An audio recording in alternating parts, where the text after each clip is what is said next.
함께 보실 말씀은 갈라디아서 5장 16절부터 17절까지의 말씀입니다. 갈라디아서 5장 16절부터 17절까지의 말씀입니다. 제가 가진 성경으로는 309페이지에 있습니다. 갈라디아서 5장 16절부터 17절까지의 말씀, 우리 두 절의 말씀을 같이 한 목소리로 합독하도록 하겠습니다. 내가 이르노니 너희는 성령을 따라 행하라. 그리하면 육체의 욕심을 이루지 아니하리라. 육체의 소욕은 성령을 거스르고 성령은 육체를 거스르나니 이 둘이 서로 대적하므로 너희가 원하는 것을 하지 못하게 하려 함이니라. 아멘. 오늘은 성령을 따라 행하라 라는 제목으로 같이 말씀을 나누도록 하겠습니다. 오늘 갈라디아서 5장 16절 17절, 특별히 오늘 본문 16절에서 바울은 성령을 따라 행하라 라고 이렇게 이야기를 하고 있습니다. 여기서 행하다 라는 단어는 한 번 결심하고 끝내는 것이 아니라 계속해서 그 길을 걸어가라, 이런 의미를 갖고 있습니다. 우리가 보통 성령님의 능력을 체험하면 어떤 마치 이제 목적을 달성하는 것 정도로 생각하고, 나는 이제 이런 은사를 받았어, 난 이제 이 은사는 마스터했어, 약간 이런 식으로 오해를 하는 경우가 종종 있는 것 같습니다. 그런데 오늘 말씀에서 바울이 이야기하는 성령을 따라 행하는 것, 성령을 따라 걷는 것, 이것은 특별한 영적 체험을 한 번 하고 끝나는 것이 아니라 오늘도 성령님을 의지하고 내일도 성령님을 의지하면서 날마다 매일의 그 삶 가운데 성령님의 뜻에 따라 방향을 잡는 것, 그것을 의미합니다. 그런데 대부분의 경우 이것이 쉽지 않습니다. 왜냐? 우리는 내 뜻대로 하고 싶은 그런 마음이 있기 때문에, 내 마음대로, 내 욕심대로 살아가고 싶은 마음이 있기 때문에 매일의 삶 속에서 성령님의 뜻을 구하고 그 음성에 귀를 기울이면서 순종한다는 것, 이것은 정말 어려운 일입니다. 그래서 17절에는 이렇게 기록되어 있습니다. 육체의 욕심은 성령을 거스르고 성령은 육체를 거스르나니. 이 말씀에서 육체라는 단어는 단순히 우리의 몸만을 말하는 것이 아닙니다. 하나님께서 만드신 이 몸이 악하다, 이런 뜻이 아닌 거죠. 성경은 오히려 하나님께서 창조하신 모든 것은 선하다, 이렇게 이야기를 하고 있습니다. 하지만 문제는 이제 죄인 것이죠. 죄가 인간의 마음에 들어오면서 인간은 하나님을 중심에 모시기보다는 자기 자신을 중심에 놓기 시작했습니다. 하나님이 말씀하시는 것보다는 내가 판단하는 것을 더 중요시하고, 하나님이 원하시는 것보다는 내가 원하는 것을 더 중요시하고, 하나님이 영광 받으시는 것보다는 내가 인정받는 것을 더 중요시하는 것, 이것이 죄가 들어온 인간의 마음이요, 그것이 악한 죄가 들어온 육체인 것이죠. 이 죄라는 단어는, 이 단어는 화살이 이제 관역에서 이렇게 벗어난 것을 의미합니다. 화살의 관역 그 궤도에서 이제 벗어난 상태. 그러니까 죄는 단순히 행동의 문제가 아니라 방향의 문제인 것이죠. 하나님의 말씀과 하나님의 뜻에서 벗어나서 좌로 혹은 우로 치우쳐져서 내가 내 삶의 주인이 되려고 하는 것, 이게 성경이 이야기하는 죄인 것입니다. 이게 이제 이 개념이 오늘 말씀에서 굉장히 중요한 포인트입니다. 하나님의 말씀에서 벗어나서 그 시작부터, 방향부터 내가 주인이 돼서 내 마음대로 하려고 하는 것, 이것이 죄라는 것이죠. 그래서 우리는 아주 종교적인 모습으로도 굉장히 육체를 따라 살 수 있습니다. 교회를 오래 다닐 수 있고 봉사를 많이 할 수 있습니다. 다만 마음속에는 계속 이런 마음이 떠오르게 되는 것이죠. 사람들이 날 인정해줘야 해. 내가 한 걸 알아줘야 돼. 내가 저 사람보다 낫다는 것을 확인받아야 돼. 내 말이 옳다는 걸 증명해야 돼. 그러다 보면 어떤 일이 일어나는가? 19절부터 21절까지 나오는 죄의 결과들이 이제 막 등장을 하기 시작하는 것이죠. 특별히 그 가운데에는 분쟁, 시기, 분냄, 당짓는 것, 분열, 이런 것도 있습니다. 우리가 보통 이 말씀 구절을 생각을 할 때 육체의 일이 단순히 성적인 것에만 국한되어 있다라고 오해를 하는 경우가 굉장히 많이 있습니다. 하지만 여기서 이야기하는 것, 분쟁, 시기, 분냄, 당짓는 것, 분열, 이것은 단순히 성적인 죄에만 국한되지 않다는 것이죠. 우리가 우리의 시선을 하나님이 아니라 그 시작점부터 그 방향을 나 자신에게 두는 순간부터, 그 활 시위를 당긴 그 순간부터 자칫 잘못하면 이런 결과를 얼마든지 만들어낼 수 있다라는 것을 성경은 지금 경고하고 있다는 것이죠. 육체는 이렇게 말합니다. 내가 원하는 걸 가져야 돼. 내가 인정받아야 돼. 내가 손해를 보면 절대 안 돼. 저 사람이 날 무시해서는 안 돼. 내 기분이 상했으니까 얼마든지 나는 이렇게 행동하고 갚아줘도 돼. 하지만 성령님께서는 반대 방향으로 우리를 이끄신다라는 것이죠. 그 방향 자체가 다르다라는 것입니다. 사랑하라, 용서해라, 다른 사람을 섬기라, 겸손하라, 하나님을 신뢰하라. 네가 옳다는 것을 증명하는 것보다 예수님을 닮는 것을 선택하라. 여기에 이제 성도의 싸움이 있는 것이죠. 갈라디아서 5장 17절에서 바울은 육체와 성령이 서로 대적한다라고 이렇게 이야기를 하는데, 여기서 대적하다라는 단어는 현재형으로 등장을 하게 됩니다. 현재형입니다. 그러니까 이 충돌이 성도의 삶 속에서 계속되는 현실이다라는 것을 이야기하는 것이죠. 그러므로 여러분, 죄와 싸우고 있다, 내가 죄의 문제로 인해서 갈등하고 있다, 이 사실을 너무 이상하게 여기지 않으셨으면 좋겠습니다. 나는 왜 예수님을 믿었는데 왜 아직도 죄와 싸우는가? 난 성령을 받았는데 왜 아직도 마음속에 악한 생각들이 자꾸 올라오는가? 하나님을 사랑하는데 왜 다른 것을 더 사랑하고 싶은 마음이 자꾸 드는가?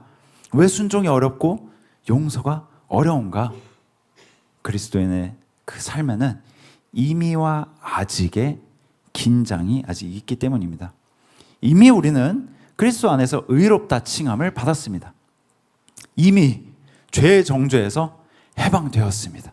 이미 성령님을 통해 그 새 마음을 받았고 이미 새로운 생명을 받았습니다. 그러나 아직 우리는 영화롭게 되지 않은 것이죠. 아직 죄의 존재가 남아있고 아직 육체와 싸우고 있습니다. 아직 우리가 죄가 가득한 세상 속에서 살고 있다라는 것이죠. 그러하기에 아직 넘어질 수 있다라는 것입니다. 정리를 하면 그리스도 안에서 죄의 지배는 깨졌지만 죄의 존재는 완전히 제거되지가 않았기 때문에 성령님께서 우리가 조금씩 그리스도를 닮아가도록 성화의 과정으로 이끌어 가시는 중이다. 그리고 그 성화의 과정에는 싸움이 있다라는 것을 이야기하는 것이죠. 죄와 싸우고 있다고 해서 내가 혼자 고군분투해야 된다거나 성령님이 내 안에 계시지 않는 것, 이것은 아닙니다. 성도의 싸움은 성령이 없어서 생기는 싸움이 아니라 성령님께서 역사를 하시기 때문에 드러나는 싸움입니다. 제가 이걸 어떻게 예시를 들면 좋을까 고민하다가 그냥 한 가지밖에 안 떠올랐어요. 이제 저의 어떤 부족함일 수도 있는데요. 갑자기 식혜가 생각이 나더라고요. 식혜 이렇게 밥알 이렇게 휘휘 저어서 이렇게 할 때 있잖아요. 식혜 이만한 통에서 이렇게 국자로 이렇게 저으면 그 안에 있던 밥알들이 막 이렇게 나옵니다. 근데 이걸 젓는 그 행위로 인해서, 그러니까 누군가의 개입으로 인해서 이 밥알들이 드러나게 되는 것이죠. 그죠? 마찬가지로 성령님께서 우리 안을 휘휘휘 젓고 계시기 때문에, 다른 표현으로 하자면 성령님께서 우리 안에서 지금 친히 역사를 하고 계시기 때문에 우리 안에 쫙 가라앉아 있던, 우리도 모르게 숨겨져 있던 그 내면의 것들이 이렇게 조금씩 하나하나 드러난다라는 증거가 된다라는 것이죠. 성령님께서 우리를 거룩하게 하시는 그 과정이기 때문에 우리 안에 자리 잡고 있던 그 뿌리 깊은 죄의 실체가 더 선명하게 드러난다라는 것입니다. 그러니까 예전에는 죄라고 생각하지 않았던 것들이 이제는 죄로 보이는 것이죠. 예전에는 아무렇지 않게 내뱉던 그 말들이 이제는 마음속에서 걸리게 됩니다. 예전엔 당연하다고 생각했던 욕망들이 하나님 앞에서 잘못되었구나 라는 것을 이제 자각하고 깨닫기 시작합니다. 예전에는 저 사람이 문제야, 이 환경이 문제야 라고 생각했는데 이제는 내 마음에도 이제 보니까 이런 죄가 있구나 라고 내 내면을 바라보기 시작하는 것이죠. 이것이 은혜인 것입니다.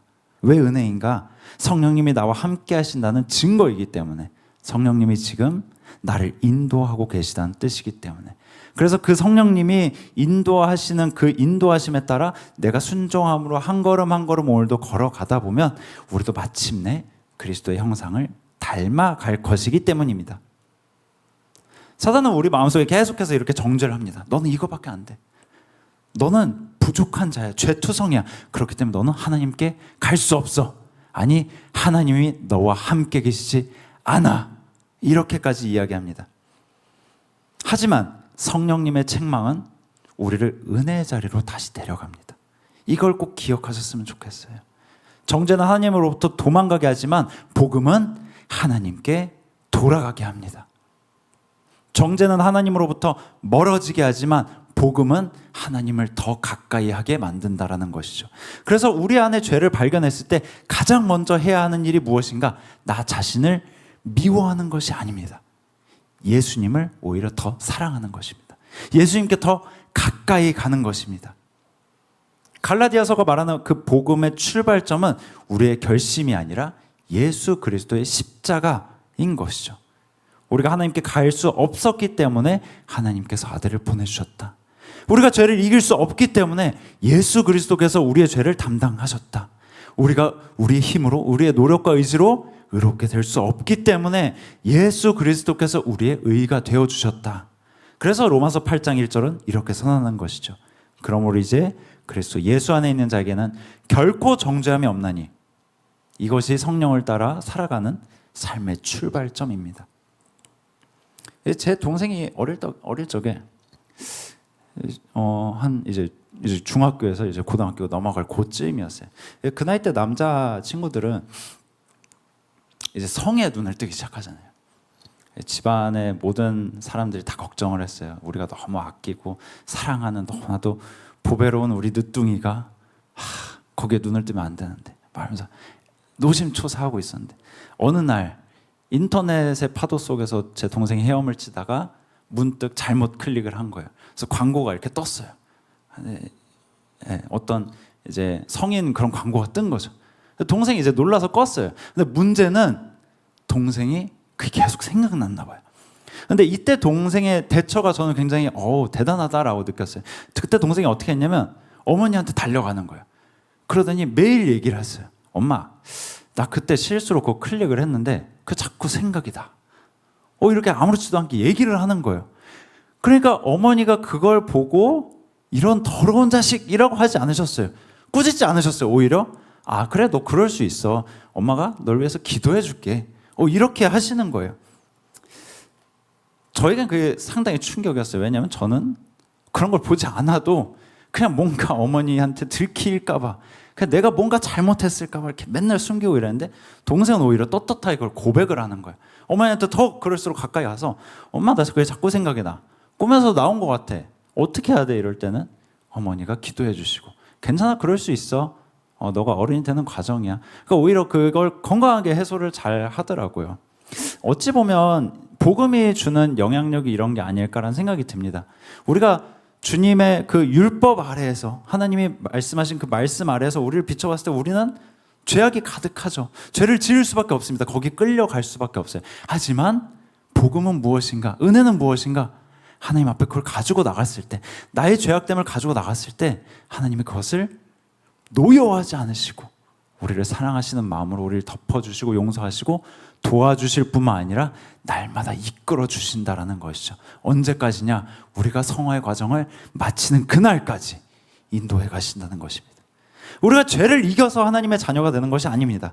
하나님의 자녀가 되었기 때문에 성령의 능력으로 죄와 싸우는 것입니다. 행동이 먼저가 아닙니다. 은혜가 먼저라는 것이죠. 은혜를 받은 사람이 은혜 안에서 은혜로 말미암아 예수 그리스도를 닮아가는 그 여정이 성화의 과정인 것입니다. 그렇다면 삶 속에서 우리가 실제적으로 어떻게 성령님을 따라 살아갈 수 있을까? 제가 한 3가지, 4가지 이 정도로 한번 좀 요약을 해봤는데, 첫 번째로 멈춰야 될 것 같습니다. 멈추는 것. 죄의 욕망은 매우 빠르다라는 특성이 있습니다. 우리는 그 습관에 따라 쫓아갈 때가 너무나도 많이 있죠. 화가 나면 바로 반응하고 싶고 말하고 싶고, 상처받으면 바로 공격을 하고 싶습니다. 비교가 시작되면 상대방의 약점도 찾기 시작하는 거죠. 욕망이 생기기 시작하면 바로 그 당장 욕망을 채우고 싶습니다. 하지만 여기서 하나님을 따라 성령님을 따라 살아가는 우리는 한번 멈춘다라는 것이죠. 그럼 왜 멈추냐? 두 번째 단계 때문입니다. 바로 분별입니다. 내가 화가 났다는 사실과 내가 화를 내도 된다는 것은 조금 다릅니다. 그렇죠? 내가 상처를 받았다는 사실과 상대방을 공격해도 된다라는 사실은 엄연히 다릅니다. 내가 원하는 것이 있다는 것과 반드시 그거를 내 손에 쥐어야 된다라는 것도 다르다라는 것이죠. 우리의 감정은 중요합니다. 욕구도 무시해서는 안 됩니다. 하지만 그렇다고 해서 내 감정과 욕구가 내 삶의 우선순위가 되어서는 안 된다라는 것이죠. 멈춰서 그러면 무엇을 분별해야 하는가? 스스로에게 이것을 질문한 것입니다. 예수님이라면 어떻게 하실까? 예수님은 나에게 지금 무엇을 원하실까? 이것이 우리의 삶의 최우선순위를 예수님으로 두는 습관인 것이죠. 세 번째, 말씀으로 방향을 확인해야 합니다. 예수님이라면 어떻게 하실까? 예수님이 무엇을 원하실까? 고민해 봤을 때 물론 성령님께서 우리 안에 답을 주실 때가 참 많이 있습니다. 하지만 이것을 조금 더 안전하게 하기 위한 방법으로 우리는 말씀에서 꼭 확인을 해야 됩니다. 우리가 기도를 많이 했어. 내가 말씀을 많이 알아. 그러니까 나는 이제 직통 계시를 받아서 난 성경이 필요가 없어 라고 하면 굉장히 위험할 수 있다는 것이죠. 우리가 생각하는 것, 우리가 마음속에 어떤 생각이 어떤 마음이 들었다라고 해서 그것을 하나님의 뜻이야 라고 바로 말하기는 굉장히 위험합니다. 그래서 우리는 항상 말씀에서 점검을 해야 하는 것이죠. 성령님께서는 말씀과 분리되어 우리를 인도하지 않으십니다. 오히려 말씀을 통해서 우리를 깨우시는 것이죠. 말씀으로 죄를 보여주시고 말씀으로 길을 보여주시고 말씀으로 예수님을 보여주십니다. 그래서 성령을 따라 행하는 사람은 말씀을 가까이 하는 것입니다. 마지막 네 번째, 작은 순종을 이제는 선택하는 것입니다. 성령을 따라 행하는 것은 무언가 대단하고 특별한 것으로부터 시작하지 않습니다. 우리 내면의 말씀을 통해 깨닫게 하시는 그 성령님의 세미한 그 음성에 귀를 기울이는 것입니다. 한 번 더 참고 용서하고 짜증 대신 축복의 말을 하고 죄를 거절하는 것. 13절에 나오는 것처럼 하나님께서 우리에게 주신 자유를 내 욕망을 위해 사용하는 것이 아니라 섬기는 데 사용하는 것이죠. 그래서 갈라디아서 5장 16절에 그 말씀처럼 성령님께서 인도하시는 대로 우리가 살아가는 것입니다. 우리의 목표는 완벽한 사람이 되는 것이 아닙니다. 성령님을 따라 행하는 사람이 되는 것입니다. 그것이 완벽한 길인 것이죠. 육체는 말합니다. 네가 원하는 대로 하라. 하지만 사람들이 다 자기 뜻대로 행동한다면 이 세상은 엉망이 되고 말 것입니다. 그래서 세상에서는 질서를 바로잡기 위해 이제 법을 만들어 놓고 서로에게 피해를 주지 않기 위해서 이제 제도적 장치를 마련해 놨죠. 그런데 성경에서 말하는 이 성령님을 따라 행하는 것은 단순히 세상의 법을 지키는 수준이 아닙니다. 그것을 훨씬 뛰어넘는 하나님의 자녀다운 삶을 살아가는 것이죠. 그래서 18절의 말씀에서는 성령의 인도하심을 따라 살아가면 율법 아래에 있는 것이 아니다라고 이야기하는 것입니다. 즉 우리가 예전에는 법을 지키고 남에게 피해를 주지 않으면 선한 사람이라고 여기며 살아갔지만 성령을 따라 행하는 사람은 그 법보다 훨씬 위에 있는 사람이다라는 것이죠. 많은 사람들이 내가 법을 얼마나 잘 지켰는데 내가 무슨 죄가 있어? 내가 왜 죄인이야? 라고 많이 이야기하지만 거기에 오점이 여기 있는 것입니다.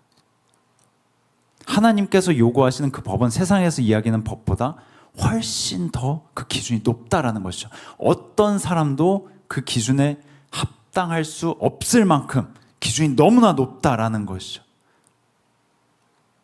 그런데 성령을 따라 행하는 사람이라면 단순히 그냥 세상 법을 지키는 정도가 아니라 훨씬 더 나아가서 다른 이들을 세워주고 살리는 그 삶을 살게 되는 것입니다. 왜냐? 우린 이미 그리스도 안에서 하나님의 사랑을 받는 자녀이기 때문에 너무나도 큰 은혜와 사랑을 먼저 받고 그것을 경험하며 살아가는 사람이기 때문에 그래서 하나님이 주신 그 은혜가 너무 많고 놀라워서 옆에 사람을 보았을 때 내 손을 내밀지 않을 수 없기 때문에, 이전에 내 처지가 생각나고 하나님께서 나에게 베풀어 주신 그 은혜가 생각이 나서 손을 내밀어 줄 수밖에 없는 것이죠. 육체는 말합니다. 네 힘으로 증명해라. 네 능력으로 말씀을, 율법을 지켜내라. 하지만 반대로 성령님께서는 말씀하십니다. 그리스도께서 이미 다 이루셨다. 이것이 복음입니다. 우리가 하나님께 사랑받기 위해 거룩해지는 것이 아닙니다. 하나님께 이미 사랑받았기 때문에 거룩을 선택하는 것입니다. 갈라디아서 5장 22절 23절에 나오는 성령의 열매를 맺어갈 수 있도록 변화시키시고 그렇게 우리를 이끌어 가신다라는 것이죠. 성령님의 역사는 단순히 우리의 감정을 그냥 뜨겁게 만드는 것으로 끝나지 않습니다. 우리의 믿음의 대상을 변화시키시고 우리 생각을 변화시키시고 우리의 말과 행동을 변화시키시고 마침내 우리의 성품을 변화시키시는 거죠. 제가 예전에는 굉장히 물질에 많이 매여 살았던 것 같아요. 스스로에게 특별히 굉장히 많이 인색하게 살았어요. 그러니까 물론 남들에게 많이 베풀기도 하고 또 교회에서는 하나님이 나의 주인이십니다 라는 고백도 많이 했어요. 하지만 물질에 있어서는 자유하지 못했어요. 내가 다 책임져야 된다, 이 생각으로 살았던 거예요. 그러니까 결혼을 했는데 갑자기 엄청난 부담감이 저한테 막 생기기 시작하더라고요. 근데 뭐 여러분도 아시겠지만 교육자가 벌면 뭐 얼마나 벌겠어요, 그죠? 물질은 많은데 나갈 곳은 너무 많고 막 상황은, 집안 상황은 점점 안 좋아지고, 그러니까 머릿속으로 더 자꾸 최악의 시나리오만 자꾸 그리는 거예요. 근데 어느 순간에 내가 아무리 계산을 하고 애를 써도 내가 할 수 있는 게 아무것도 없구나, 내가 할 수 있는 것에는 한계가 있구나, 그런 마음을 하나님께서 주시더라고요. 물질은 도구일 뿐인데 제가 그동안 물질을 마치 하나님처럼 의지했던 것이죠. 물질로 내 남은 여생을, 우리 가족을 잘 챙기려고 하고, 그러니까 내 힘으로, 내 노력으로 그 모든 걸 하려고 했던 것이죠. 그러니까 이 사실을 마음 깊숙한 곳에서부터 깨닫고 나서부터는 제가 얼마나 자유해졌는지 몰라요. 그러니까 겉으로 봤을 때는 크게 달라진 게 없는데 저의 마음이 바뀌고 제 태도가 바뀌면서 자연스럽게 제 주변 사람들, 특별히 제 아내가 굉장히 평안을 누리게 되었습니다. 믿음의 눈을 들어서 물질이 아니라 그 물질을 주시는 하나님을 보게 하시고, 그렇게 꽉 쥐고 있던 두 손을 풀면서 너그럽고 풍성한 삶을 살도록 변화시키시고 결국 주변의 사람들에게 베푸는 사람이 되게 하시는 거, 저는 이게 결단코 제 스스로 할 수 없었다라고 고백할 수밖에 없어요. 왜냐하면 평생을 그렇게 살았으니까. 뭐 마찬가지죠. 분노하던 사람이 조금씩 온유해지고 자기 중심적이던 사람이 조금씩 사랑하게 되고 상처 때문에 닫혀있던 사람이 조금씩 다른 사람을 품어주고 용서하고, 사람에게 무던히 인정받으려고 하던 사람이 하나님께 인정받는 것으로 만족하기 시작합니다. 불안 때문에 모든 것을 통제하려 하던 사람이 조금씩 하나님을 신뢰하기 시작합니다. 이 모든 것이 다 성령님께서 우리 가운데 행하시는 것들이라는 거죠. 물론 그 과정이 쉽진 않습니다. 오늘 본문 표현에 따르면 우리 안에 육체의 소욕과 성령님이 서로 대적하기 때문입니다.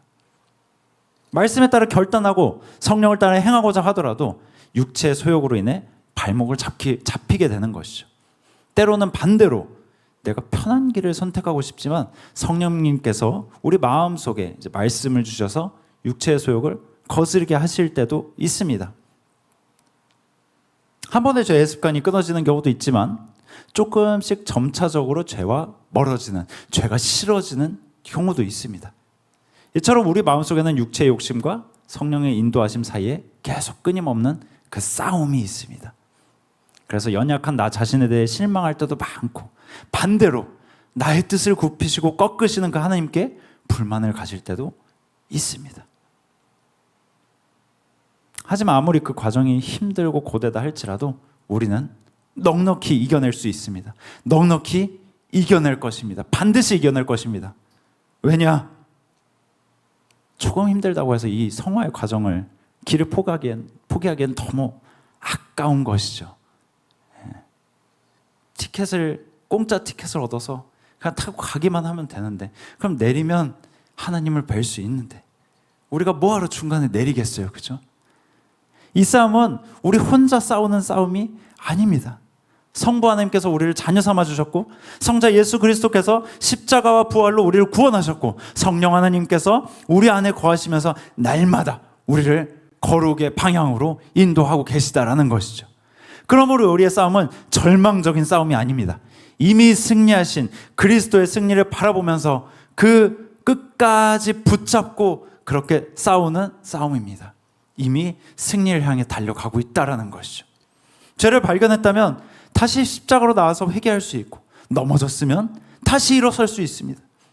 마음이 흔들린다면 성령님의 도우심을 구하면서 기도하면 됩니다. 그렇게 한 걸음씩 자유하게 걸어가다 보면 하나님께서 주시는 그 평안함 가운데 하나님을 온전히 의지하면서 하나님의 은혜에 감사함으로 그렇게 가다 보면 어느 날 뒤를 돌아봤을 때, 내가 이렇게 많이 변했구나, 내가 이렇게 많이 성장했구나, 그러면 나를 이때까지 이렇게 인도하신 하나님이 앞으로도 나를 틀림없이 끝까지 인도하시겠구나 라는 확신이 생길 것입니다. 그때 우리는 자랑하지 않을 것이고 자랑할 수도 없을 것입니다. 왜냐하면 그 성장의 과정 속에서 나 자신이 얼마나 연약한 존재인지를 누구보다 가장 잘 알게 되었을 것이기 때문입니다. 그래서 그때 우리는 고백하게 될 것입니다. 성령님이 나를 인도해 주셨습니다. 예수님께서 나를 다시 일어서게 하셨습니다.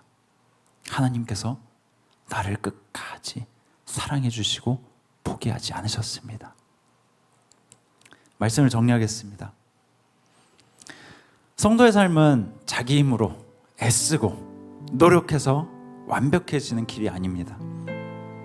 하나님을 바라보면서 예수님의 은혜를 붙잡고 성령님을 따라 한 걸음 한 걸음 그렇게 날마다 하루하루씩 쌓아가는 여정입니다. 어찌 보면 하나님과 함께하는 너무나도 축복된, 마치 이스라엘 백성들이 이집트에서 나와서 하루하루 하나님의 구름 기둥과 불 기둥을 따라서 한 걸음씩 한 걸음씩 그렇게 전진하며 하나님의 놀라우신 기적을 경험했던 그 여정과 마찬가지인 것이죠. 하나님께서는 우리를 자녀로 삼기 위해 독생자 예수 그리스도를 내어주실 만큼 우리를 향한 엄청난 사랑을 보여주셨습니다. 그리고 예수님께서는 그 뜻에 따라 이 세상에 가장 낮고 천한 자리에 오셔서 마침내 십자가를 지시고 죽으시고 부활하셔서 우리가 걸어가야 할 그 승리의 길을 먼저 가시고 그것을 나타내 주셨습니다. 거기서 그치지 않고 성령님께서는 지금 이 순간에도 우리가 성화의 길을 담대히 걸어갈 수 있도록 인도하고 계십니다. 그러므로 여러분, 남은 한 주도 성령님을 따라 행하십시오. 성령님을 따라 걸으십시오. 말씀에 귀를 기울이면서 그 말씀에 순종으로 반응하십시오. 그렇게 하나님을 바라보며 말씀에 따라 한 걸음씩 한 걸음씩 믿음으로 나아갈 때 우린 마침내 예수 그리스도의 형상을 닮은 자녀의 삶을 살아가게 될 것입니다. 그렇게 하나님의 자녀답게 기쁨으로 평안을 누리며 성령을 따라 행하는 저와 여러분이 되시기를 주님의 이름으로 축원합니다.